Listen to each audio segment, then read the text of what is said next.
momento. 18 grabando. Listo. Excelente, muy bien. Muchas gracias, Niño. Bien, entonces vamos a continuar los sagrados estudios. Entonces veníamos hablando de la importancia que tenía, por ejemplo, para la NASA, el hecho de que hayan personas interesadas en desarrollar las geometrías curvas a través del espacio. Esto es bueno y es malo. De alguna manera, muchos de los viajes al espacio eran básicamente con carácter militar. Ahorita, digamos, viene una época donde el turismo espacial será dominado en su gran mayoría por particulares, así como el transporte terrestre, como el transporte aéreo, donde ya los estados no se involucran. Es difícil y puede que a pronto exista de que haya una compañía donde un gobierno haya sido el interesado en meterse con ella, ¿no? Mire que ahorita vamos soltando. O sea, que las finanzas privadas empiecen a jugar con esos grandes capitales. Y es algo que se va haciendo a nivel mundial. Entonces ahora con el espacio pasará lo mismo. Y entonces ya los recursos que iban para este tipo de investigaciones es muy factible que se dediquen a la carrera militar, haciéndola cada vez más peligrosa. De todas maneras, estamos en un punto donde China, el mismo Corea del Norte, Rusia, Ucrania, tienen gran capacidad nuclear. Y esto, sea geometría curvo-plana, nos afecta a todos. Esto no es muy razonable para el mundo civilizado. Lo ideal sería pues que no tuviéramos este tipo de cosas, que pudiéramos hablar de solamente conocimiento aplicado para prosperidad, proyectos internacionales dedicados exclusivamente a bienestar. Eso sería maravilloso. Eso es un sueño. Eso pues, hay leyes universales como la ley GESARA, la ley NESARA, que tratan de hacer proyectos de carácter humanitario. Precisamente quienes hablan viaja mucho a raíz de proyectos de ese estilo, pero de todas maneras todavía estamos muy limitados. Cuando hicimos la primera introducción al curso, estuvimos muy dedicados al tema de geometría plana. Si Daniel nos quiere compartir en pantalla el documento que se llama Geometría FUAN y vamos avanzando sobre él, sería muy rico. De hecho, hay varios videos durante el paro donde yo hice recorridos por la geometría, por la historia de la geometría, por la construcción de la geometría, etcétera. Y les compartí esos videitos. Los pueden ir retomando, los hice pues como modo de reflexión, como una forma de llenar la soledad de las aulas, que siempre me he inquietado mucho. Es muy grato cuando uno puede, ojalá, podamos llegar al aula, saludarnos, contemplar, mirarnos a los ojos, meter la pata, no meterlas, pero al menos estamos ahí como seres humanos, expresando sentimientos de agrado, desagrado, de compañía, como tantas cosas que tan importantes para adelantar mucho como seres humanos, que crecer cada día.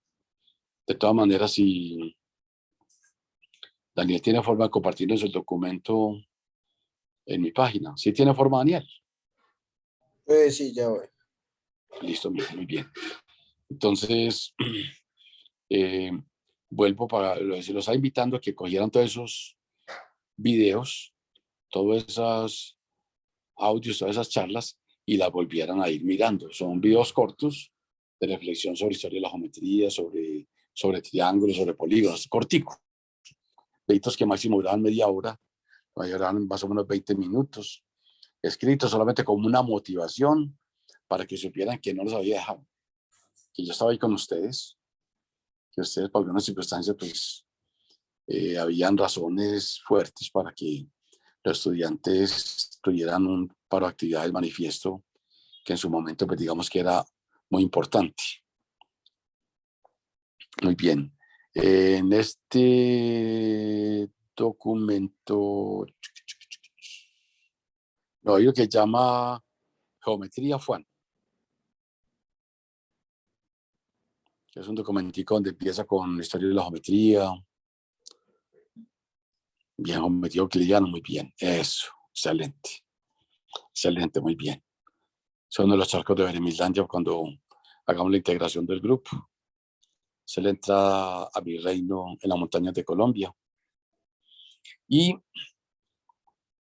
hago así a vuelo de pájaro un recorrido. Pasemos a la otra página, donde empezamos a mirar.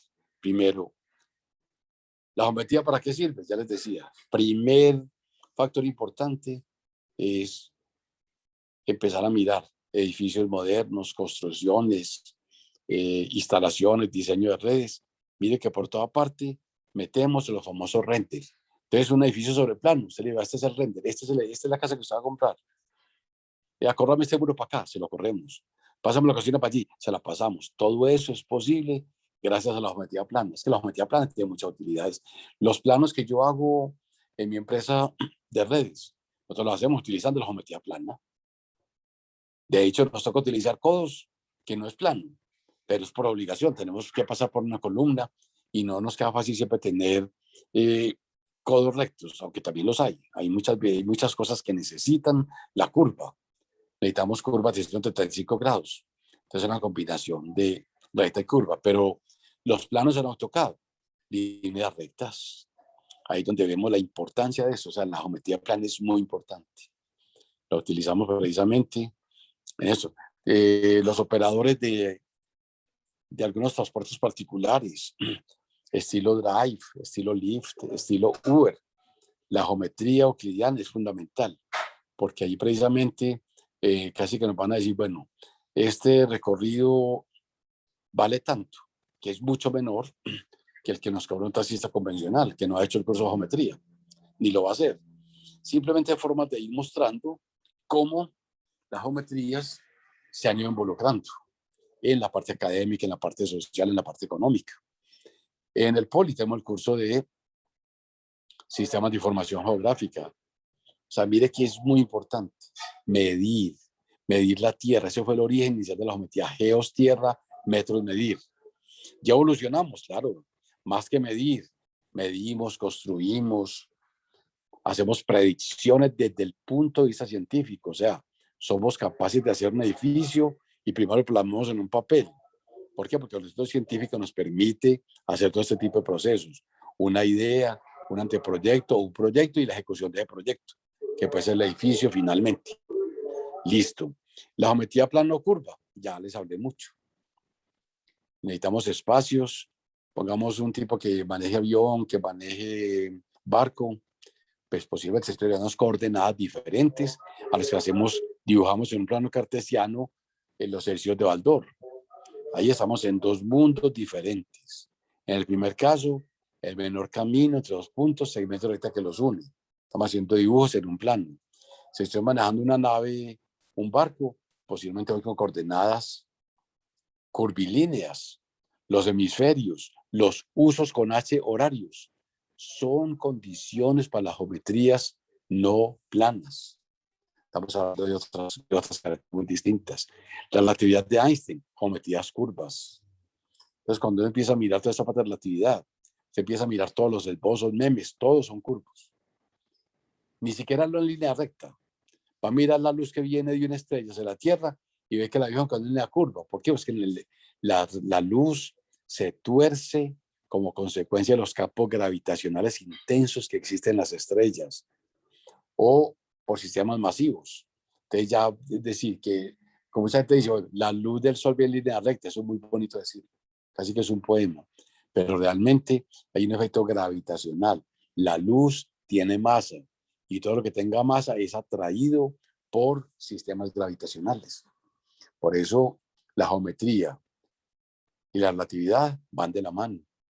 La geometría de un medio está íntimamente relacionado con la masa del sistema. O sea, se complementan mutuamente. Luego pasamos al otro ítem, por favor, Daniel. Después de este recorrido, estuvimos hablando de grandes personajes, como fueron los señores Euclides, que es el padre de la geometría, más de 2200 años que sacó su famoso libro Elementos. Está Pitágoras. Estaba, ¿qué otro señor estaba por ahí que ustedes recuerden? Estaba Eratóstenes, que observó que la Tierra ya estaba girando 23 grados sobre su eje, que analizó los años bisiestos y hizo una propuesta decente. Cada 4 años, para compensar ese movimiento, le sumamos uno, que eso sigue siendo válido a nivel comercial y es universal, habiendo otros calendarios solares, calendarios lunares, o los egipcios, que era simplemente cada que se crecía el Nilo, pues eso le daba el factor de otro año. Bien, Daniel nos escucha. ¿Nos puede pasar a la otra página, por favor? Muchas gracias. Listo. Después de las dos, pues digamos que ya aparecen unos principios básicos sobre el concepto de punto y recta. Tenemos que el punto y recta son, digamos, la creación de la geometría. Son los factores que tenemos en la mente sin definir qué es un punto. Ahí tenemos, sacamos el lápiz y ponemos una cosa, decimos que eso es un punto, pero es solamente una forma de decirlo. ¿Qué es una recta? Tampoco tenemos definición, pero las entendemos, son intuitivas. A partir de esos dos conceptos, pues ya tenemos que es una semirrecta. Entonces tiene principio, pero no tiene fin. ¿Qué es un segmento de recta? La distancia entre dos puntos de una recta. ¿Una recta tiene infinitos puntos? Sí. ¿Por un punto pasan infinitas rectas? También. ¿Por un punto exterior a una recta pasa una paralela y solo una? Sí, desde la geometría plana. No desde la geometría del espacio, que puede pasar infinitas, que no la toque. Entonces, mire que hay un montón de conceptos interesantísimos para dejar volar la imaginación. Sustentado en eso, entonces hablamos de algunos instrumentos que ya los he mencionado mucho. Hablamos de algunos términos como la palabra axioma, como la palabra postulado. Axioma es proposición evidente por sí misma, que la leche es blanca. Listo. Que tengo un uñero en una uña. Hay cosas que son muy evidentes, demasiado obvias. Los postulados siguen siendo verdades, pero que no hay forma de mostrar, ya no son tan obvias. Por ejemplo, el que me dije ahorita, por un punto exterior a una recta pasa una paralela y solo una. Pues en un plano sí, pero eso no tiene demostración. Se puede quedar toda la vida demostrándolo y se ganarse el premio Nobel, pero eso no tiene por dónde. Teoremas, teorema de Pitágoras, verdades, proposiciones que necesitamos demostrar apoyados en principios anteriores, sean axiomas, sean postulados u teoremas ya demostrados. Teorema de Tales, de las proporciones, es muy interesante. La altura del bastón que él puso, dividida por la altura de la pirámide, es igual a la longitud de la sombra de su bastón sobre la longitud de la pirámide en su sombra. Como la longitud de la pirámide se puede medir en la sombra, la altura del callado se puede medir, o la sombra del callado, queda solamente una incógnita. Ese es teorema de Tales. Entonces mire que la geometría tiene muchas aplicaciones prácticas. Bien, pasemos a la otra página. Entonces muy posiblemente ya vamos sabiendo el concepto de vector, por ejemplo, que vemos que los vectores empezamos a utilizar segmentos dirigidos. Tienen principio y una flechita al final, una cabeza. O sea, tiene una magnitud y tiene una dirección. Los vectores son la esencia de la física. Mire que son fundamentales. Vamos a analizar movimientos. Vamos a analizar la importancia de un viento sobre la cola, un movimiento, o un viento transversal, o un motociclista que va a gran velocidad y pasa, por decir algo, un tractor a gran velocidad, que es capaz de producir un vacío y hacer un túnel de viento que lo pueda lesionar. Todo este tipo de cálculos son posibles gracias a la física, gracias a las calculadoras científicas que nos permiten hacer esto mucho más rápido. Hay unos problemitas pues, de geometría clásica muy sencillos y luego pasamos al concepto de ángulo.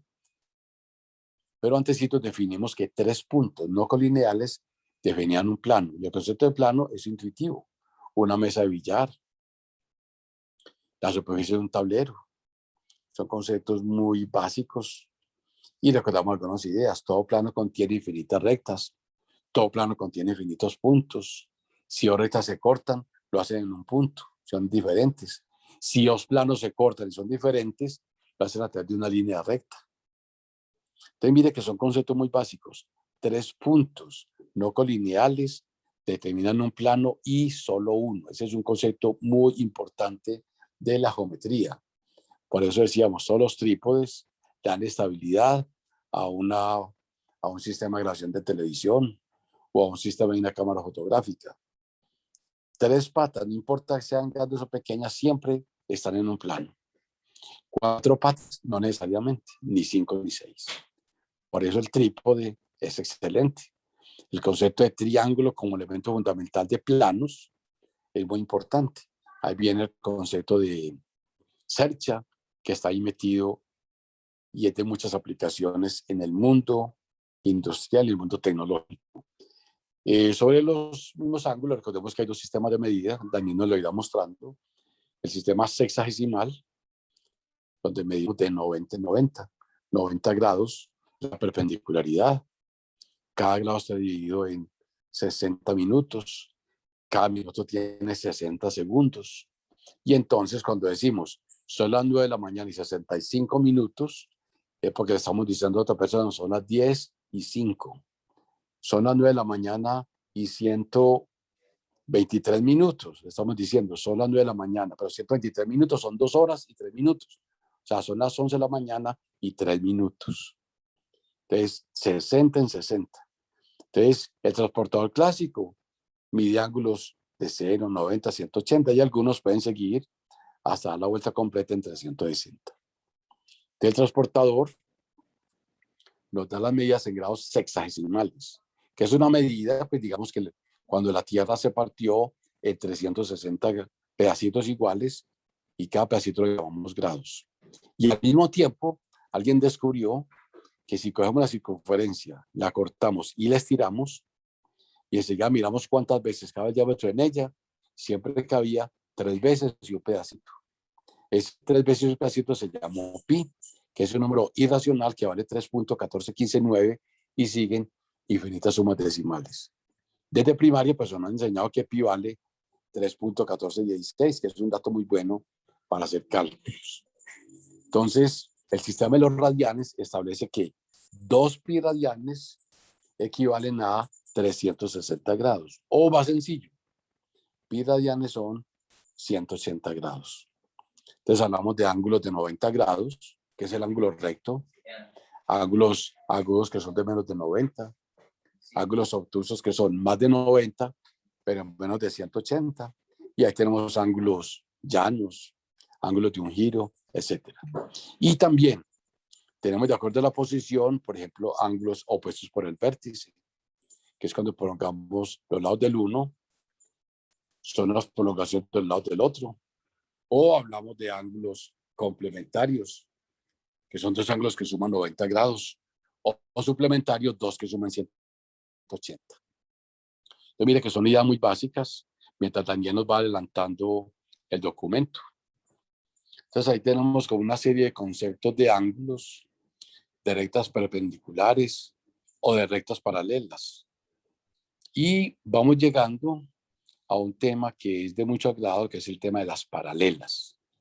Vemos que si dos paralelas son cortadas por una secante, se forman ángulos alternos externos. O sea, están por fuera de las dos rectas, al lado y lado de la transversal, y nunca son adyacentes. O sea, el uno es interno y el otro es externo. Los ángulos alternos externos o los alternos internos son congruentes. Los ángulos correspondientes son dos ángulos ubicados a un mismo lado del sistema, de tal suerte que no sean adyacentes, uno interno y otro externo. Sobre eso hicimos algunos ejercicios, varias medidas, y ya con eso llegamos al concepto de polígono. Entonces le damos la oportunidad a nuestro compañero Daniel a que nos muestre en pantalla la parte correspondiente a polígonos. Que ahí ya tenemos, ahí vimos esa parte de ángulos, muy bien, construcciones, excelente.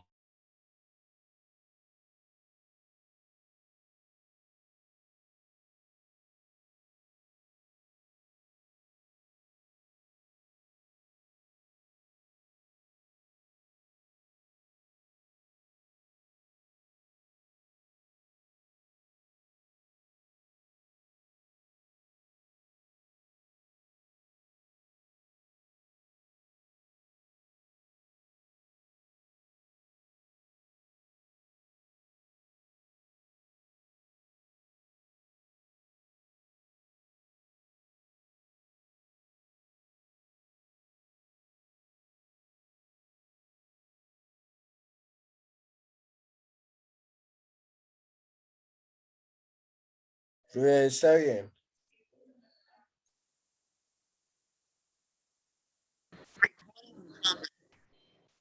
Listo, bien.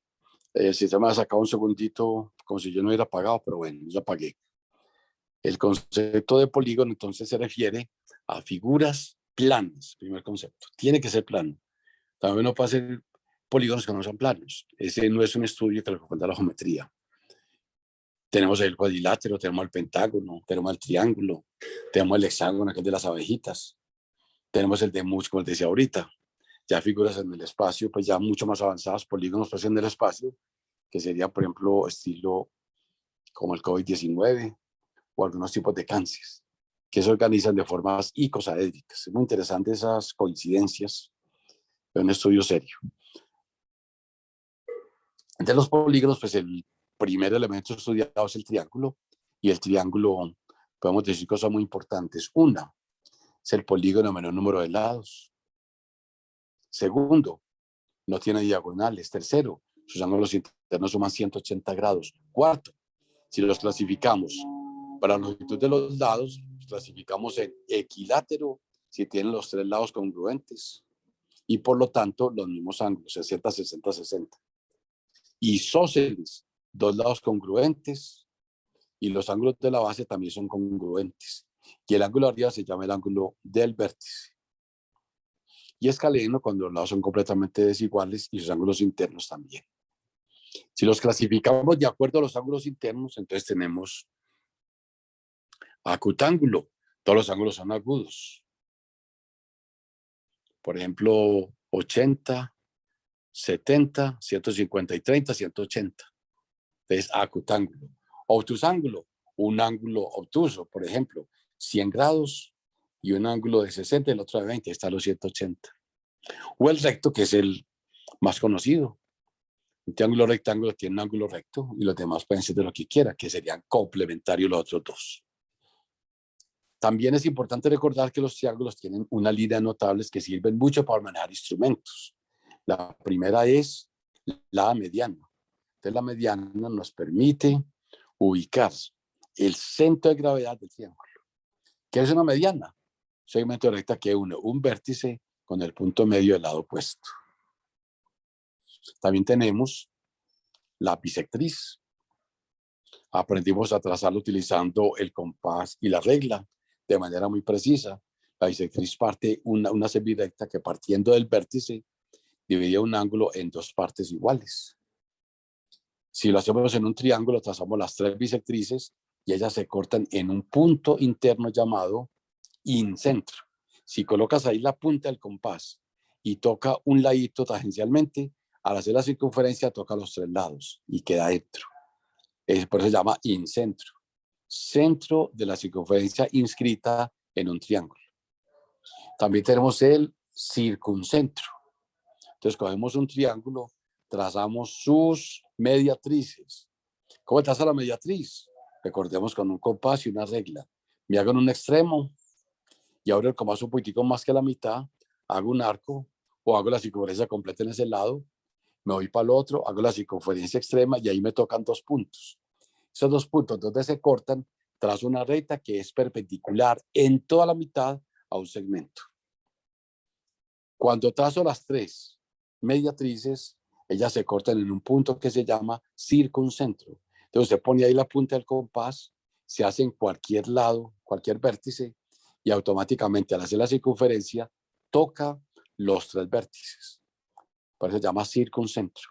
La circunferencia que está por fuera. Muy bueno ese aporte. Miremos ahí la construcción de el circuncentro. Qué belleza. La anterior, mire el incentro. Punto interno. Usted pone ahí la punta del compás, toca un lado cualquiera y automáticamente hace la circunferencia y toca los tres lados. El circuncentro, que es la figura que estamos tapando en este momento, nos muestra el punto en la parte externa. Y uno que no tiene aplicación hasta el momento es el ortocentro. Es el punto donde se cortan las alturas. Y recuerde que la altura es perpendicular trazada de un vértice hasta el lado opuesto o su prolongación. Muy bien. Ya una vez visto esa parte, recordamos conceptos universales para todos los polígonos, como es la palabra perímetro y la palabra superficie, que algunos llaman área. ¿Qué es el perímetro? Es la suma de la longitud de los lados de un polígono. Por ejemplo, tengo lo que mida 3, 4, 5. Entonces, el perímetro es la suma de 3 más 4 más 5. 3 y 4, 7 y 5, ya por ejemplo 12 metros o 12 centímetros. Es importante porque las fincas, que es donde está nuestro sector productivo, necesitamos sembrarlas o necesitamos postearlas. Si queremos hacer cercas vías, pues muy bueno. Colocamos, por decir algo, swinglas, que son con buenas espinas, para que al menos los animales no pasen. Los hombres, pues sabemos que el hombre pasa por cualquier parte, entonces ni forma de ponerle nada, ni trampas. O utilizar los postes inmunizados, que no tienen siquiera 20, 30 años o más. Y aprovecho también para recordarles, cuando vayan a trabajar con postes, los 30 centímetros debajo de los 40, pónganle geotextil. Yo siempre en el monte, en mi vereda, en Girardota, he tratado que mis vecinos conozcan mucho el concepto de geotextil. Es una tela plástica, por ejemplo, el aeropuerto de Río Negro está sobre eso. Un terreno que esté húmedo, usted puede hacerlo con eso. Si usted va a hacer un muro y le va a echar tierra, haga el muro, le cubre con un poquitico de geotextil y le echa la tierra encima. Durante 1000 años más o menos la tierra no volvió, el agua no pasa. Entonces mire que es muy útil utilizar eso. Yo, es una invitación que yo les hago. Esos días en mi vereda hubo un derrumbe porque un gavión empezó a cederse, de mis vecinos. Cuando este gavión lo hicieron hace 40 años, pues muy factiblemente no existía, la gente no sabía que era geotextil. Ahora que yo lo conozco y que lo estoy utilizando, le vamos a hacer la base y le ponemos al gavión, le ponemos geotextil, ahí le pueden echar su cemento, nada, entonces ya el agua no le hace nada. Si quiere protegerlo más, haga todo el gavión, lo protege y le pone unos sellitos al geotextil, luego echa la tierra y tenga la certeza absoluta que eso va a estar ahí. En las piedras que estén adentro nunca se van a mojar. La parte metálica del gavión nunca le va a pasar nada, siempre estará completamente estable. Eso es bueno que lo tengamos presente, porque estamos protegiendo nuestras fincas, estamos protegiendo la parte civil. Si va a ser un sistema de truchas o de tilapias, tiene que gastar en concreto, que es mucho más costoso y menos duradero. Usted simplemente puede construir sobre geotextil y te dice el agua que nunca se te va a deteriorar, nunca te va a filtrar y la tiene bien contenida. Es muy barato. El geotextil es muy barato, pues no le hago propaganda porque ya les dije lo básico de ese elemento. Ya conocemos entonces el petiver para que afinemos las montañas que se pueden caer. Conocemos el geotextil como un aporte del curso y aprovechenlo siempre al máximo. Y más adelante les hablo de los elementos hidráulicos para los que tengan humedades intratables. Bien, y vamos a llegar ahorita al tema de congruencia de triángulos, que es fundamental. ¿Qué es congruencia de triángulos? Es recordar que los triángulos son congruentes siempre y cuando tengan tres elementos congruentes, es decir, al colocar el uno sobre encima del otro, queden perfectamente armonizados en todas sus partes. ¿Cuándo ocurre eso? Cuando dos triángulos tienen al menos tres elementos congruentes, pero se exige que uno de los lados, que uno de los elementos sea un lado. Entonces hay solamente tres casos por medio de los cuales podemos construir triángulos o podemos comparar con otro para que sea congruente. ¿Cuáles son los tres casos? Primer caso, se llama ala. ¿Qué quiere decir ala? Ángulo, lado, ángulo. Tres elementos y al menos un lado. Segundo caso, LAL. Conocemos dos lados y el ángulo entre ellos. Y tercer caso, LLL. Conocemos los tres lados y ningún ángulo. Si utilizamos paralelamente con esto las leyes del seno y del coseno, vamos a hacer construcciones maravillosas y precisas, donde nos dé lo mismo por la fórmula y nos dé lo mismo por las medidas en papel milimetrado. Entonces es muy útil utilizar este tipo de teoremas. Ya hemos hecho muchos ejercicios, vamos a ilustrar de alguna manera este tipo de trabajos. Es bueno que empecemos a mirar todos los videos que hemos hecho sobre el tema etcétera. Entonces yo con esta parte de hoy quería ambientarles, que fueran sacando sus notas, que fueran sacando las bitácoras, que fueran mejorándolas y que fueran creando otra vez condiciones para que volvamos a las aulas. Por hoy quería aportarles hasta acá geometría, invitarlos, me puedes devolver ya, mi estimado Daniel, el host, por favor, ambientarnos a esta parte básica, donde es muy importante, logramos venir 19 personas, bueno, siento que todavía nos faltan varios compañeros, toca que cada uno, los compañeros que estaban muy cerca de nosotros y que no volvimos a ver, vamos a escribirles, si tienen el número del celular, pues ya una llamadita sería muy rico. Hay por ahí 2 compañeros que me decían que no podían estar hoy, entonces estaríamos sumando 21, pero todavía siento que faltan otros 11. Entonces vamos a empezar a buscarlo entre todos. Por eso no voy a avanzar más. Quiero darles la bienvenida, decirles que cuenta conmigo, que si tienen amigos, amigas estudiando en grados 9, 10 y 11 o en cualquier universidad pública, tienen beneficios de Mintic a través de la conectividad, que estos programas van a tratar de mantenerse con política pública y matrícula cero igualmente. Y apenas termine esta reunión, les paso los enlaces que tengo para recordarles el compromiso de Mintic y a recordarles lo de la asamblea de mañana. O sea, Si alguien tiene algún comentario. me parece que usted tiene el host todavía, yo solamente estoy grabando. Listo, perfecto, muy bien. Sí, no, incluso ya lo recuperé aquí, me estoy viendo perfectamente. Entonces, lo que necesito ahorita es si alguien tiene alguna pregunta, algún comentario, cualquier cosita esa que me escribe, yo nunca los he abandonado, siempre he estado muy presente de ustedes. Recuerde que hay muchas políticas de trabajo para jóvenes. Te acabo de mandar un correo porque yo ya hice las bitácoras, entonces le mandé un correo para saber si están bien o puedo modificarle algo. Ya es criterio tuyo. Si quieres mejorarla, mira tú misma. Recuerde las introducciones bien hechas, una paginita, conclusiones, bibliografía. O sea, todo lo que te ocurra mejorarlo. Recuerde que la idea es asegurarnos desde el principio.